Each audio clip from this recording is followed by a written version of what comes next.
600 എന്നുള്ള ലിമിറ്റിൽ നിർത്താതെ അവർ 800 വരെയുള്ള സൂം റേഞ്ച് നമുക്ക് തന്നിട്ടുണ്ട്.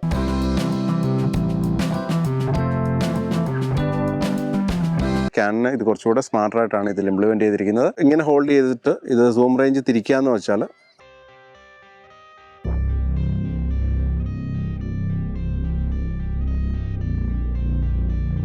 നമസ്കാരം, എല്ലാവർക്കും VHS സ്റ്റുഡിയോസിൻ്റെ മറ്റൊരു വീഡിയോയിലേക്ക് സ്വാഗതം. ഇന്ന് നമ്മളോട് സംസാരിക്കാൻ പോകുന്നത് കാനൺ ഷൂട്ടേഴ്സ് വളരെ കാലമായി കാത്തിരുന്ന ഒരു അഫോർഡബിൾ സൂം ലെൻസാണ്. ഇന്നത്തെ നമ്മുടെ സബ്ജക്റ്റ് കാനണിൻ്റെ 200-800 6.32 f9 സൂം ലെൻസാണ്.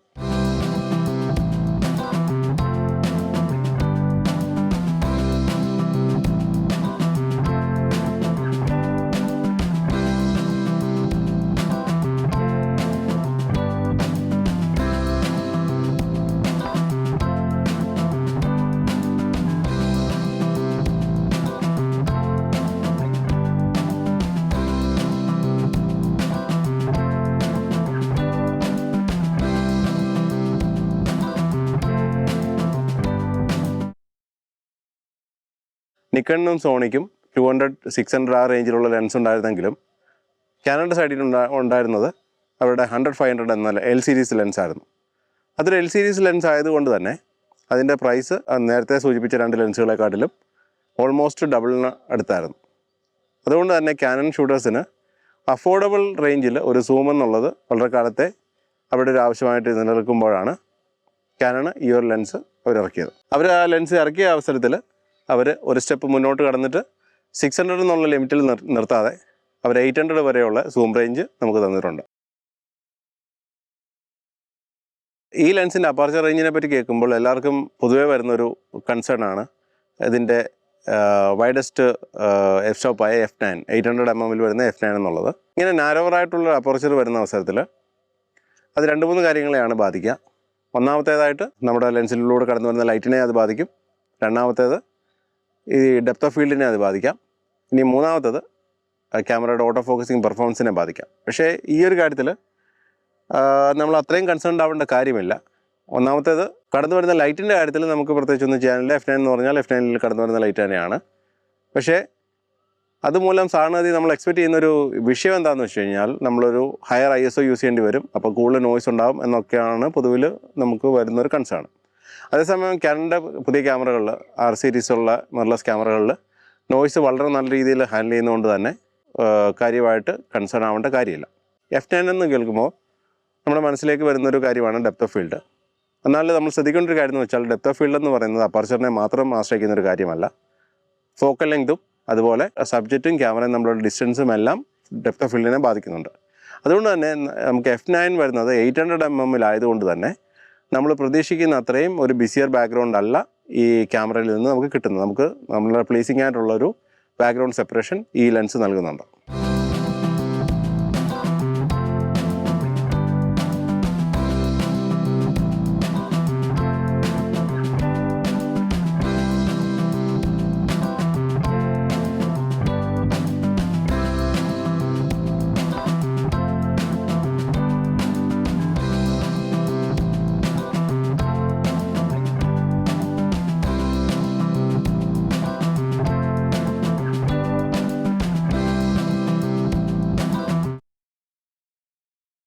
ഇതൊരു എൽ സീരീസ് ലെൻസ് അല്ലെങ്കിൽ കൂടെയും നല്ല രീതിയിലുള്ള വെതർ റെസിസ്റ്റൻസും സീലിങ്ങും അവർ ഈ ലെൻസിൽ കൊടുത്തിട്ടുണ്ട്.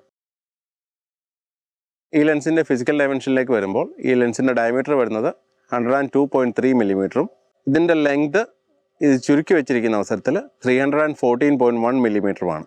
അതുപോലെ ഈ ലെൻസിൻ്റെ വെയിറ്റ് വരുന്നത്, അതായത് ഹുഡും ട്രൈപോഡ് കോളറും ഉൾപ്പെടെ 2050 ഗ്രാമാണ്.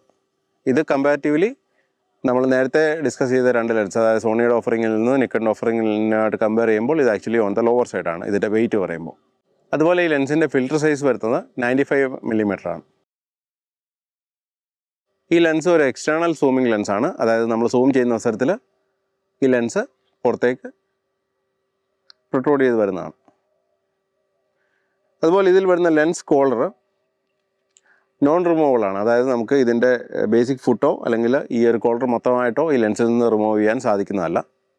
അതുപോലെ തന്നെ ഈ ലെൻസിൻ്റെ ഫുട്ടിൽ ഒരു ആർക്കാസിസ് മൗണ്ട് വരുന്നില്ല. നമുക്ക് ആർക്കാസിസ് വേണമെങ്കിൽ നമ്മൾ അഡീഷണൽ പ്ലേറ്റ് നമ്മൾ കണക്ട് ചെയ്യേണ്ട ആവശ്യമുണ്ട്. അതുപോലെ ഈ ലെൻസ് വെർട്ടിക്കലും ഹൊറിസോണ്ടലും ഷൂട്ട് ചെയ്യുന്ന അവസരത്തിൽ നമുക്കിവിടെ ഒരു മാർക്കിംഗ് ഉണ്ടെങ്കിൽ പോലും ഇവിടെ ഒരു നോച്ച് വരുന്നില്ല. അതുകൊണ്ട് നമ്മളിത് മാർക്കിംഗ് നോക്കി നമ്മൾ ഹൊറിസോണ്ടലും വെർട്ടിക്കലും നമ്മൾ അഡ്ജസ്റ്റ് ചെയ്യേണ്ടതായിട്ടുണ്ട്. ഇനി ഈ ലെൻസിൻ്റെ കൺട്രോൾസിലേക്ക് വരികയാണെങ്കിൽ നമുക്കിവിടെ ഒരു ഫംഗ്ഷൻ ബട്ടൺ കാണാവുന്നതാണ്. ഈ ലെൻസിൽ 2 ഫംഗ്ഷൻ ബട്ടൺ കൊടുത്തിട്ടുണ്ട്. അതായത് നമ്മുടെ ലെഫ്റ്റ് സൈഡിലും പിന്നെ ഒന്ന് ടോപ്പിലും കൊടുത്തിട്ടുണ്ട്. ഈ ലെൻസിൽ ഒരു auto focus, manual focus, selection switch വരുന്നുണ്ട്. എന്നാൽ നമ്മൾ സാധാരണ കാണുന്ന ഓപ്ഷന് വിപരീതമായിട്ട് ഇതിൻ്റെ ഇടയ്ക്ക് ഒരു കൺട്രോൾ എന്ന് പറഞ്ഞൊരു പൊസിഷൻ കൂടെ. ഇതുകൊണ്ട് എന്താണ് മീൻ ചെയ്യുന്നതെന്ന് വെച്ചാൽ ഈ റിങ്ങുമായിട്ട് ബന്ധപ്പെട്ടൊരു കാര്യമാണത്. ഈ റിങ് ആക്ച്വലി ഡ്യുവൽ പർപ്പസ് ആയിട്ട് ആക്ട് ചെയ്യുന്നൊരു റിങ്ങാണ്. നമ്മൾ നിക്കണിൻ്റെ ലെൻസിൻ്റെ കാര്യത്തിൽ പറഞ്ഞിരുന്നു, അവർ മാനുവൽ ഫോക്കസ് റിങ് തന്നെ അവർ കൺട്രോൾ ഫംഗ്ഷനായിട്ട് വേണ്ടിയും നമുക്ക് അസൈൻ ചെയ്യാൻ പറ്റുമെന്ന് പറഞ്ഞിരുന്നു. ആ വീഡിയോ കാണാത്തവരുണ്ടെങ്കിൽ നമ്മുടെ സ്ക്രീനിൽ കൊടുത്തിരിക്കുന്ന ലിങ്കിൽ നമുക്ക് ആ വീഡിയോ ലഭിക്കുന്നതാണ്. അതിൽ കണ്ടു കഴിഞ്ഞാൽ നമുക്ക് അതിനെ കൂടുതൽ ഡീറ്റെയിൽസ് അറിയാൻ പറ്റും. അതിനോട് സിമിലർ ആയിട്ടുള്ളൊരു ഓപ്ഷനാണ് അവർ ഈ ലെൻസിൽ കൊടുത്തിരിക്കുന്നത്, ക്യാനൺ ഇതിൽ കൊടുത്തിരിക്കുന്നത്. പക്ഷേ ക്യാനൺ ഇതിൽ ചെയ്തപ്പോൾ കുറച്ചുകൂടി ഒരു ബുദ്ധിപരമായിട്ടാണ് അവർ ഈ കാര്യങ്ങൾ ചെയ്തിരിക്കുന്നത്. അതായത് നമുക്കിതിൽ ഈ റിങ്ങിൻ്റെ ഫംഗ്ഷൻ നമ്മൾ കൺട്രോൾ ഓപ്ഷനിൽ ഇടുകയാണെങ്കിൽ നമ്മുടെ ക്യാമറയിൽ എന്ത് ഫംഗ്ഷൻ നമ്മൾ ഈ റിങ്ങിലേക്ക് അസൈൻ ചെയ്യുന്നു ആ ഓപ്ഷൻ നമുക്ക് ഈ കൺട്രോൾ റിങ്ങിൽ നമുക്ക് ലഭിക്കുന്നതാണ്. അതേസമയം നമ്മൾ മാനുവൽ ഫോക്കസിലേക്ക് ഇത് സ്വിച്ച് ചെയ്യുന്ന അവസരത്തിൽ ഇതൊരു മാനുവൽ ഫോക്കസിങ് റിങ്ങായിട്ട് വർക്ക് ചെയ്യും. അതുപോലെ ഓട്ടോ ഫോക്കസിങ്ങിൽ ഇടുന്ന അവസരത്തിൽ ഇതൊരു ഓട്ടോ ഫോക്കസ് ഓവർ റൈഡായിട്ടും വർക്ക് ചെയ്യുന്നതാണ്. അതേസമയം നിക്കണിൻ്റെ കേസിൽ, നമ്മൾ നേരത്തെ പറഞ്ഞ നിക്കണിൻ്റെ കേസിലാണെങ്കിൽ നമുക്ക് ഈ റിങ്ങിൻ്റെ ഫംഗ്ഷൻ മാറ്റണമെന്നുണ്ടെങ്കിൽ നമ്മൾ ക്യാമറയിൽ മാറ്റണമായിരുന്നു. അതേസമയം നമുക്ക് ഈ ലെൻസിൽ തന്നെ നമുക്ക് കൺട്രോൾ എന്ന ഓപ്ഷൻ ഇടുമ്പോൾ കൺട്രോൾ ഫംഗ്ഷനിലേക്ക് മാറുകയും അഥവാ നമുക്ക് മാനുവൽ ഫോക്കസ് ഓവർ റൈഡായിട്ട് പെട്ടെന്ന് യൂസ് ചെയ്യണമെന്നുണ്ടെങ്കിൽ നമ്മൾ ഈ സ്വിച്ച് മാറ്റിയാൽ ഓട്ടോമാറ്റിക്കലി മാനുവൽ ഫോക്കസ് ഓവർ റൈഡായിട്ട് മാറുകയും ചെയ്യും. അടുത്ത സെലക്ഷൻ സ്വിച്ച് നമുക്കിവിടെ കാണുന്നത് സ്റ്റെബിലൈസർ ഓപ്ഷനാണ്. സ്റ്റെബിലൈസർ ഓണും ഓഫ് ചെയ്യാനായിട്ടുള്ള ഓപ്ഷനാണ്. അല്ലാതെ നമുക്ക് സ്റ്റെബിലൈസർ മോഡൊന്നും ഈ ലെൻസിൽ അസൈൻ ചെയ്യാനായിട്ടുള്ള ഓപ്ഷൻ ഇല്ല. അതുപോലെ തന്നെ ഒരു ഫോക്കസ് ലിമിറ്ററും ഈ ലെൻസിൽ വരുന്നില്ല. ഇനി അടുത്തായിട്ട് വരുന്നത് ഇതിൻ്റെ അകത്തൊരു ടെൻഷൻ റിംഗ് ആണ്. അതായത് നമുക്ക് ഈ സൂമിൻ്റെ ടെൻഷൻ നമുക്ക് ഈ റിംഗ് ഉപയോഗിച്ചിട്ട് നമുക്ക് കൺട്രോൾ ചെയ്യാൻ പറ്റും. അതായത് നമ്മൾ സ്മൂത്തിലേക്ക് ഇട്ടാൽ കമ്പാരിറ്റീവ്ലി സ്മൂത്തറായിട്ട് ഇത് സൂം വർക്ക് ചെയ്യും. നമ്മൾ ടൈറ്റ് ആക്കി ഇട്ട് കഴിഞ്ഞാൽ കുറച്ചുകൂടെ എഫേർട്ട് വേണം ഇത് നമുക്ക് സൂം ഇന്നും സൂം ഔട്ടും ചെയ്യാനായിട്ട്. ഇത് 100-500 വരുന്ന സെയിം ഒരു ടൈപ്പ് റിങ് തന്നെയാണ്. അതേ സെയിം രീതിയിൽ തന്നെയാണ് അവർ ഇതിൽ ഇംപ്ലിമെൻറ്റ് ചെയ്തിരിക്കുന്നത്. ഈ ലെൻസിൻ്റെ ഒപ്റ്റിക്കൽ ഡിസൈനെ പറ്റി പറയുമ്പോൾ ഇതിൽ 17 എലമെൻറ്റുകൾ 11 ഗ്രൂപ്പായിട്ടാണ് ഈ ലെൻസിൽ കൊടുത്തിരിക്കുന്നത്. അതിൽ തന്നെ 3 UD എലമെൻറ്റ്സ് ഉണ്ട്. അതുപോലെ ഇതിൻ്റെ അപ്പാർച്ചർ സിസ്റ്റം ഒരു 9 ബ്ലേഡ് അപ്പാർച്ചർ സിസ്റ്റമാണ്. അതുകൊണ്ട് തന്നെ ബ്യൂട്ടിഫുൾ ആയിട്ടുള്ള ബാക്ക്ഗ്രൗണ്ട് ബൊക്കെ നമുക്ക് ഈ ലെൻസിൽ നിന്ന് പ്രതീക്ഷിക്കാവുന്നതാണ്. ഈ ലെൻസിൻ്റെ മിനിമം അപ്പാർച്ചർ വരുമ്പോൾ നമുക്ക് 200 mm f32 വരെയും 800 mm f54 വരെയാണ് നമുക്ക് ഈ ലെൻസിൽ ലഭിക്കുന്നത്. ഈ ലെൻസിൻ്റെ മിനിമം ഫോക്കസിങ് ഡിസ്റ്റൻസ് 200 mm 0.8 മീറ്ററും 800 mm 3.3 മീറ്റേഴ്സുമാണ്. ഈ ലെൻസിൻ്റെ ഓട്ടോ ഫോക്കസിങ് സിസ്റ്റത്തെ പറ്റി പറയുമ്പോൾ ഈ ലെൻസിൽ വന്നിരിക്കുന്നത് സിംഗിൾ നാനോ USM മോട്ടറാണ്. ഈ ലെൻസ് നമ്മൾ 800 f11 ലെൻസുമായിട്ട് കമ്പയർ ചെയ്യുമ്പോൾ 800 f11 ലെൻസിൽ നമ്മൾ auto focus area actually full wide range നമുക്ക് ലഭിക്കില്ലായിരുന്നു. ഒരു ചെറിയ ബോക്സായിട്ട് നമുക്കത് ചുരുങ്ങുമായിരുന്നു. അതേസമയം ഈ ലെൻസിൽ നമുക്ക് full wide area auto focus നമുക്ക് ലഭിക്കുന്നുണ്ട്. ഈ ലെൻസിൻ്റെ ഇമേജ് സ്റ്റെബിലൈസേഷനെ പറ്റി സംസാരിക്കുമ്പോൾ ഇതിൽ വരുന്നത് 5.5 സ്റ്റോപ്പ് ഓഫ് ഇമേജ് സ്റ്റെബിലൈസേഷനാണ്. ഞങ്ങളുടെ പ്രാക്ടിക്കൽ യൂസിൽ ഇതിൻ്റെ ഇമേജ് സ്റ്റെബിലൈസേഷൻ വീഡിയോ മോഡിൽ വളരെ നന്നായിട്ട് പെർഫോം ചെയ്യുന്നുണ്ട്. ഫോട്ടോ മോഡിനെക്കാട്ടിൽ കൂടുതലായിട്ട് വീഡിയോ മോഡിലാണ് നന്നായിട്ട് പെർഫോം ചെയ്യുന്നത്.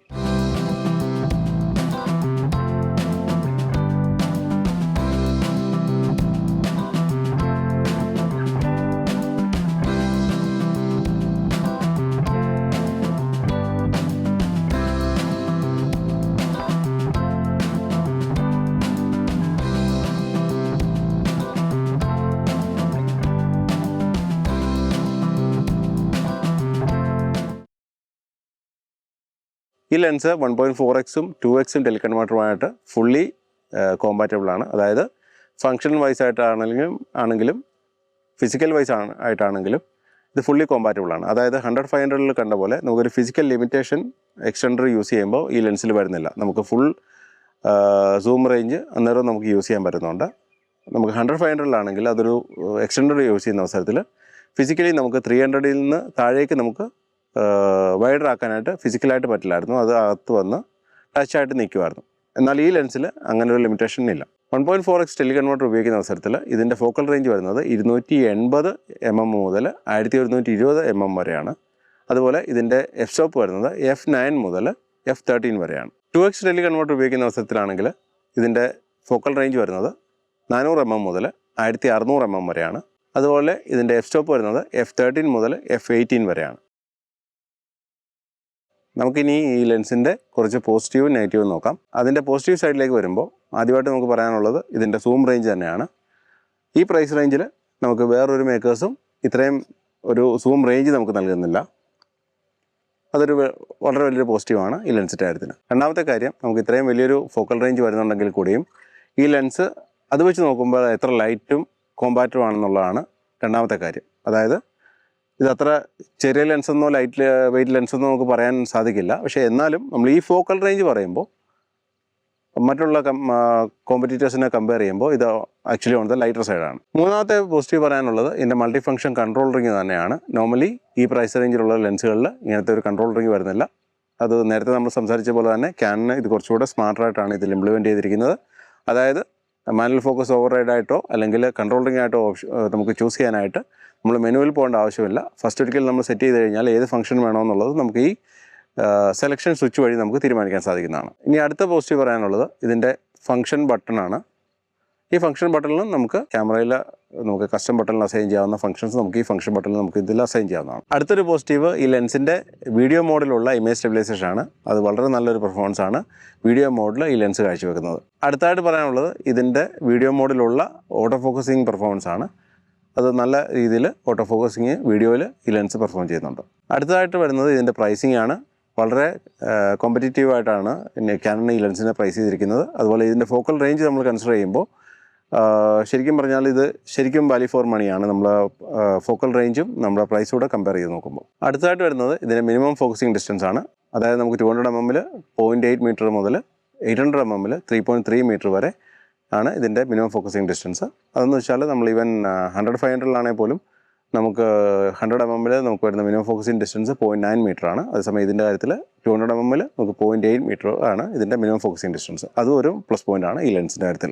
അടുത്തതായി പറയാനുള്ളത് ഫുൾ എ ഫംഗ്ഷനാലിറ്റി ആണ്. അതായത് ഇത്രയും ലോങ്ങറായിട്ടുള്ളൊരു സൂം റേഞ്ച് ആണെങ്കിൽ കൂടിയും 800 mm ക്യാമറയുടെ എല്ലാ ഓട്ടോ ഫോക്കസിങ് ഫംഗ്ഷൻസും ഈ ലെൻസിൽ വർക്ക് ചെയ്യുന്നുണ്ട്. ഇനി അടുത്തതായിട്ട് പറയാനുള്ളത് ഈ ലെൻസിൻ്റെ എക്സ്റ്റൻഡർ കോമ്പാറ്റബിലിറ്റി ആണ്. അതായത് നമ്മൾ നേരത്തെ സൂചിപ്പിച്ച പോലെ തന്നെ ഇത് 1.4x ടെലി കൺവേർട്ടറിലും 2x ടെലി കൺവേർട്ടറിലും ഫുള്ളി കോമ്പാറ്റബിൾ ആണ്. ഫിസിക്കലായിട്ടാണെങ്കിലും ഫംഗ്ഷണലായിട്ടാണെങ്കിലും ഇത് ഫുള്ളി കോമ്പാറ്റബിൾ ആണ്. അതും ഇതിൻ്റെ എടുത്തു പറയേണ്ട ഒരു പ്രത്യേകതയാണ്. ലെൻസിൻ്റെ നെഗറ്റീവ് സൈഡിലേക്ക് നോക്കുകയാണെങ്കിൽ ഒന്നാമതായിട്ട് പറയാനുള്ളത് ഈ ലെൻസ് ഒരു എക്സ്റ്റേണൽ സൂമിങ് ലെൻസാണ്. അതായത് നമ്മൾ സൂം വേരി ചെയ്യുന്നതനുസരിച്ച് ഈ ലെൻസിൻ്റെ ഫിസിക്കൽ ഡയമെൻഷനും ബാലൻസിങ്ങും മാറാൻ സാധ്യതയുണ്ട്.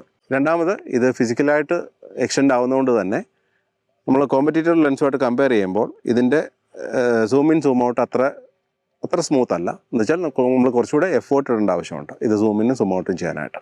ഇതൊന്നും ഒരു ഡീൽ ബ്രേക്കർ അല്ല, പക്ഷേ നമ്മൾ ഒബ്സർവ് ചെയ്ത കാര്യങ്ങൾ നമ്മൾ ഇതിൽ പറയുന്നതെന്ന് മാത്രമേ ഉള്ളൂ. ഇങ്ങനെ ഹോൾഡ് ചെയ്തിട്ട് ഇത് സൂം റേഞ്ച് തിരിക്കുക എന്ന് വെച്ചാൽ അത്ര എളുപ്പമുള്ള കാര്യമല്ല. അതായത് കുറച്ചുകൂടെ എഫേർട്ട് നമ്മൾ വേണ്ടി വരും നമ്മളിത് ഫുള്ളായിട്ട് സൂം ഇന്ന് സൂം ഔട്ട് ചെയ്യാനായിട്ട്. അതുകൊണ്ട് പ്രാക്ടിക്കലായിട്ട് ചെയ്യാവുന്ന ഒരു കാര്യം എന്ന് വെച്ചാൽ നമ്മൾ ക്യാമറ റൊട്ടേറ്റ് ചെയ്തിട്ട് സൂം ചെയ്യുക എന്നുള്ളതാണ് കുറച്ചുകൂടെ നമുക്ക് ഫീൽഡിൽ പ്രാക്ടിക്കലായിട്ട് ചെയ്യാവുന്ന ഒരു കാര്യം. അതായത് നമ്മളിപ്പോൾ 200-ലാണെങ്കിൽ നമ്മളിങ്ങനെ ക്യാമറ തിരിച്ചു കഴിഞ്ഞാൽ ഇങ്ങനെ നമുക്ക് പെട്ടെന്ന് ആക്ടിവേറ്റ് ചെയ്യാൻ പറ്റും. അല്ലാതെ നമ്മളിങ്ങനെ സൂം ഇന്നും ഔട്ടും ചെയ്യാൻ ശ്രമിച്ചാൽ നമുക്കത് കൂടുതൽ ടൈമും എഫേർട്ടും എടുക്കുന്നതാണ്. ഇത് ആക്ച്വലി നമുക്ക് ഡ്രോബാക്ക് എന്നൊരു യൂസർ എന്നുള്ള ലെവലിൽ നമുക്ക് തോന്നുമെങ്കിലും ഇതിൻ്റെ ഒരു ഫോക്കൽ റേഞ്ചും ഒക്കെ കണക്ക് കൂട്ടുന്നുണ്ട്. ആ ഒരു ഒപ്റ്റിക്കൽ ഡിസൈൻ്റെ ലിമിറ്റേഷൻ കൊണ്ടായിരിക്കാം അവരൊരു പക്ഷേ ഇങ്ങനെ ഡിസൈൻ ചെയ്തിരിക്കുന്നത്.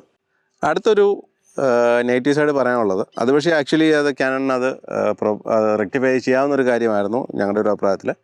അതായത് ഇതിൻ്റെ ട്രൈപോഡ് കോളർ നോൺ റിമൂവബിൾ ആണ്. ഇത് ഒരു തരത്തിലും നമുക്ക് റിമൂവ് ചെയ്യാൻ പറ്റില്ല. അതേസമയം നമുക്ക് 100-500-ലാണെങ്കിൽ ഈവൻ ദോ അതൊരു ലൈറ്റർ ലെൻസ് ആണെങ്കിൽ കൂടി തന്നെയും നമുക്കത് ഫുള്ളായിട്ട് നമുക്ക് റിമൂവ് ചെയ്ത് മാറ്റാമായിരുന്നു. അതുകൊണ്ട് തന്നെ നമുക്കൊരു 135 grams അതിൽ നമുക്ക് കുറയ്ക്കാൻ സാധിക്കുമായിരുന്നു. അതുപോലെ തന്നെ കുറച്ചുകൂടെ ഈസി ആയിട്ട് ഹാൻഡിൽ ചെയ്യാനും പറ്റുമായിരുന്നു. പക്ഷേ ഈ ലെൻസിൻ്റെ കാര്യത്തിൽ നമുക്ക് യാതൊന്നും ചെയ്യാൻ പറ്റില്ല. ഇതിങ്ങനെ റൊട്ടേറ്റ് ചെയ്യാന്നുള്ളതല്ലാതെ നമുക്ക് ഒരിക്കലും അത് റിമൂവ് ചെയ്യാൻ സാധിക്കുന്നതല്ല.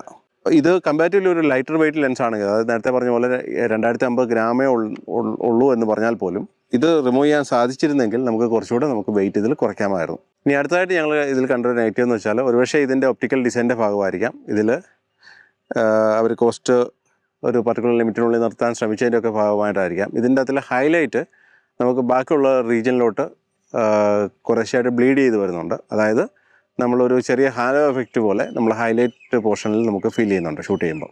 അതുകൊണ്ട് തന്നെ ഇത് എപ്പോഴും ഒരു 1/3 അല്ലെങ്കിൽ 2/3 സ്റ്റോപ്പ് അണ്ടർ എക്സ്പോസ് ചെയ്ത് ഷൂട്ട് ചെയ്യുന്നതായിരിക്കും നല്ലത്. ഇനി അടുത്തതായിട്ട് ഞങ്ങൾ ഒബ്സർവ് ചെയ്തൊരു കാര്യം എന്ന് വെച്ചാൽ ഇതിൻ്റെ ഫോട്ടോ മോഡിൽ ഈ ഫോക്കസിങ്ങിന് ഒരു മൈക്രോ ജിറ്ററിങ് ഉണ്ട്. അതായത് നമ്മൾ ഒരു കണ്ടിന്യൂസ് ഷൂട്ട് എടുക്കുന്ന അവസരത്തിൽ തന്നെ ഒരു 10-20 ഫോട്ടോസ് നമ്മൾ ഒരേ സീക്വൻസിൽ എടുക്കുന്ന അവസരത്തിൽ ഇടയ്ക്കുള്ള ചില ഫ്രെയിംസിൽ ഒരു മൈക്രോ ജിറ്ററിങ് ഉണ്ട്. വീഡിയോയിൽ ഇത് നല്ല രീതിയിൽ പെർഫോം ചെയ്യുന്നുണ്ട്. എന്നാൽ ഫോട്ടോ മോഡിൽ മാത്രമാണ് ഈ ഒരു ഒബ്സർവേഷൻ കണ്ടത്. ഇത് നമുക്കൊരു ഫേംവെയർ അപ്ഡേറ്റ് വഴി പരിഹരിക്കാവുന്ന വിഷയമേ ഉള്ളെന്നാണ് ഞങ്ങളുടെ വിശ്വാസം. അതുപോലെ തന്നെ ഇതിലൊരു സിംഗിൾ നാനോ USM മോട്ടറാണ് കൊടുത്തിരിക്കുന്നത്. അതേസമയം 100-500 പോലൊരു ഡ്യുവൽ നാനോ USM മോട്ടർ കൊടുത്തിരുന്നെങ്കിൽ അത് കുറച്ചുകൂടെ നന്നായിട്ട് പെർഫോം ചെയ്യുമായിരുന്നേനെ. പക്ഷേ അതും ഒരു കോസ്റ്റ് ഒരു പർട്ടിക്കുലർ ലിമിറ്റിനുള്ളിൽ നിർത്തുന്നതിൻ്റെ ഭാഗമായിട്ടായിരിക്കാം ഒരു പക്ഷേ സിംഗിൾ നാനോ USM മോട്ടർ അവർ ഈ ലെൻസിൽ കൊടുത്തിരിക്കുന്നത്. നമ്മളിതിൻ്റെ പോസിറ്റീവ് നെഗറ്റീവ് നമ്മൾ ടാലി ചെയ്യുന്ന അവസരത്തിൽ പോസിറ്റീവാണ് നമ്മൾക്ക് ഈ ലെൻസിൽ വളരെ കൂടുതലായിട്ട് നമുക്ക് ഫീൽ ചെയ്തത്. അതായത് പോസിറ്റീവുകൾ നമ്മൾ നെഗറ്റീവിനെ ഔട്ട് റൺ ചെയ്യുന്നുണ്ട്. അതുകൊണ്ട് തന്നെ ഇത് ശരിക്കും ഒരു വാല്യൂ ഫോർ മണി ലെൻസ് തന്നെയാണ്.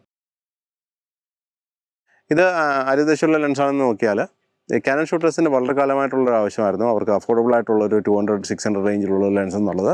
അതേസമയം കാനണ് ഒരു പടി കൂടി കടന്നിട്ട് അവർ 200-600 നിർത്താതെ അവർ 800 വരെ എക്സ്റ്റെൻഡ് ചെയ്യാവുന്നൊരു സൂം ലെൻസാണ് അവർ കാനൺ യൂസേഴ്സിന് വേണ്ടി നൽകിയിരിക്കുന്നത്. പ്രൈം ഉള്ളവർക്കാണെങ്കിൽ കൂടിയും അവർക്കൊരു സൂം റേഞ്ചിൽ പറ്റുന്നൊരു ലെൻസായിട്ടാണ് നമുക്കിത് യൂസ് ചെയ്യാവുന്നതാണ്. അതുപോലെ തന്നെ 100-500 ഉള്ളവർക്കാണെങ്കിൽ കൂടിയും അതിന് 500-ന് കൂടുതലായിട്ട് എക്സ്റ്റൻഷൻ വേണ്ടി വരുന്ന അവസരത്തിൽ അല്ലെങ്കിൽ കൂടുതലായിട്ട് റീച്ച് വേണ്ടി വരുന്ന അവസരത്തിൽ അവർക്കൊരു 100-500-നോടൊപ്പം തന്നെ ഒരു അഡീഷണൽ ലെൻസായിട്ട് നമുക്ക് ഈ ലെൻസിനെ അവരുടെ ആർസണലിൽ ആഡ് ചെയ്യാവുന്നതാണ്.